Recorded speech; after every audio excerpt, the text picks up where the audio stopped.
Welcome to another Walter football video. I'm Charlie Campbell, Senior Draft Analyst. Before we get rolling here, I suggest you speed it up to 1.25 or 1.5. All right, let's get into a few topics here. Recently, I've had a few hot presses go up talking about the quarterback class. The scouts are on the road. They were on the road starting early in August, hitting training camps around college football. And now that the games are rolling, they're at games, obviously. So back to normal, which is an awesome thing in terms of scouts on the road. Last year, for example, Washington and the Giants didn't have their scouts go on the road at all, just worked completely from home. Other teams had their scouts going around more, but there was limitations on access. So fortunately, that is a thing of the past. At least it is right now. Hopefully it stays that way. But anyways, from talking with a few team people that have been to training camps, they all are acknowledging that this year's quarterback class is not going to be as good as last year. And last year you had 3 quarterbacks go in the top 3. You had 5 in the top half of the first round. So it's hard for college football to produce that amount 2 years in a row at that position, which is so difficult and tough to play. So this year, though, right now, and talking to team people, there were only 2 quarterbacks that were kind of generating a potential buzz as being high first-round potential. Oklahoma's Spencer Rattler and Ole Miss's Matt Corral. Both of those guys have good skill sets, what the NFL's looking for these days in terms of dual threat ability. Both have some arm talent, enough size. So we'll see how they play this year. There were a few other quarterbacks that had some, minor buzz depending on who you asked, like Malik Willis at Liberty. Some like him, others aren't so, enthusiastic. Aziz Glass at Alabama. A&M, I think I was getting that right. And then Jayden Daniels from Arizona State. Those are 3 others that, some said they were eager to see how they develop and perform over the course of the season.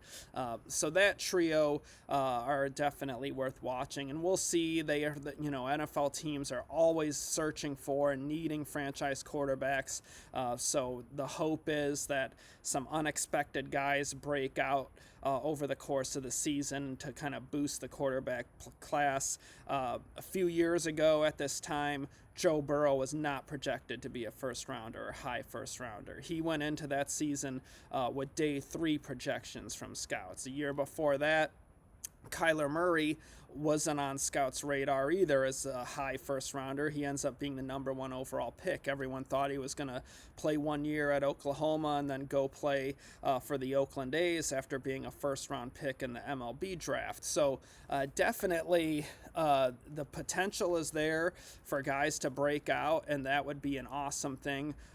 Would love to see some more quarterbacks break out this year, but as of right now, it's looking like Rattler and Corral are the only ones that team people see as having high first-round potential. All right, so that was one hot press we had come out recently. Another one was on Tariq Castro-Fields, cornerback from Penn State. The links are below as well, but I spoke with some team people, and one director in particular was raving about him, thinks that Castro-Fields is a lot like Marlon Humphrey coming out of Alabama, except plays the ball a little bit better than Humphrey did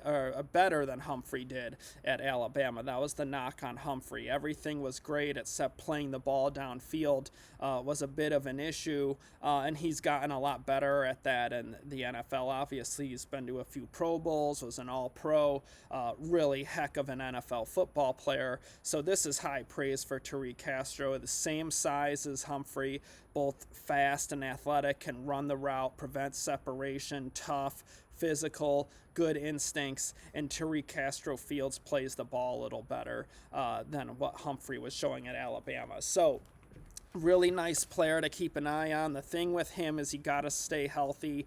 Last year he was banged up, missed time. 2019 tape was really impressive. So if he stays healthy this season and produces up to that 2019 performance, I think you'll see Castro-Fields go in the top half of the first round next April.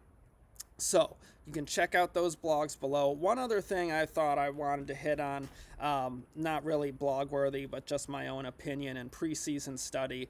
There are a few players that I already kind of have, I guess, draft crushes on that I'm really excited about, and I'll give you some info on them. Castro-Fields was one of them because of that comparison to Marlon Humphrey, and watching him, he's really impressive. But the guys that I'm really excited, Adam Anderson in Georgia, edge rusher. His get off is incredible. So fast and athletic and long and can bend. Just has freak pass rush potential for the NFL. The thing with him, Georgia just has such a heavy rotation, using him situationally. Against Clemson, they had him playing off-ball linebacker and dropping in coverage as well as rushing. He had 5 tackles and a sack in limited opportunities to rush the quarterback. So he has a ton of potential.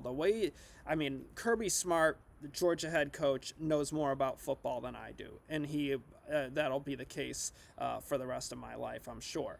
That being said, I wonder why they don't have Anderson rush more. It kind of feels like Butch Jones at Tennessee with Alvin Kamara, when they used him sparingly, even though this guy was an athletic freak and could have the potential to dominate. That's what you see with Anderson when he gets rush opportunities. So really eager to watch him this year.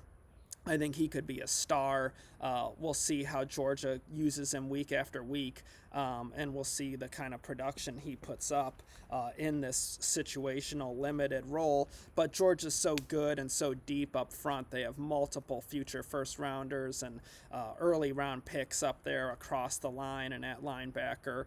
So you can understand the terms of the rotation to keep guys fresh when you're that deep and talented. Keep guys going for all 4 quarters. Obviously, it paid off against Clemson. They kept them out of the end zone, only gave up a field goal. So Adam Anderson, watch this guy this year. Fun to watch when they let him play. All right, other guys I really like. I really like Drake London from USC, wide receiver. Big, physical, just phenomenal after the catch ability. Kind of reminds me a bit of Mike Evans. The thing that I want a question about with him is just the speed. Always the question with big receivers: are they fast enough? Is he able to get separation? Is everything 50-50 and he can't separate? That would be Laquan Treadwell, Josh Doxson kind of guy. Or is he big? Is he quick enough where he can get separation, get open late in the route, a la Mike Evans or say DeAndre Hopkins, the bigger receivers that have that ability. So Drake London, really fun player to watch. Can't wait to see him go against some better competition to see if we can get some answers and clues on that speed question. I love Aidan Hutchinson from Michigan. He may not be 13, 15 sack guy in the NFL. He might be more of a 6 to 10 range, but he's phenomenal against the run. Really tough football player, just a relentless motor. His effort is just nonstop.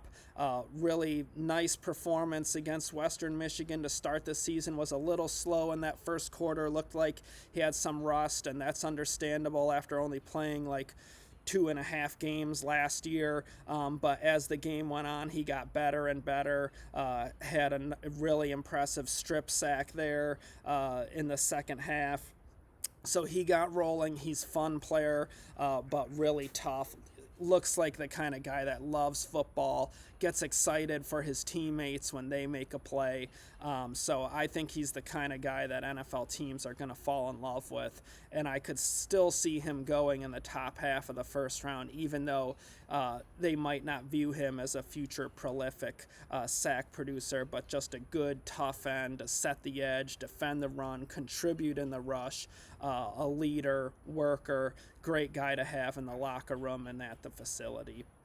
So those three, oh, and Tariq Castro-Fields really stand out to me as kind of early draft crushes. So I'll get into some more as the season goes along, of course. But I hope you guys enjoyed the video. Please like, please share, please subscribe, all that good stuff. I'll be back with you guys soon. Take care. Love you. Be safe.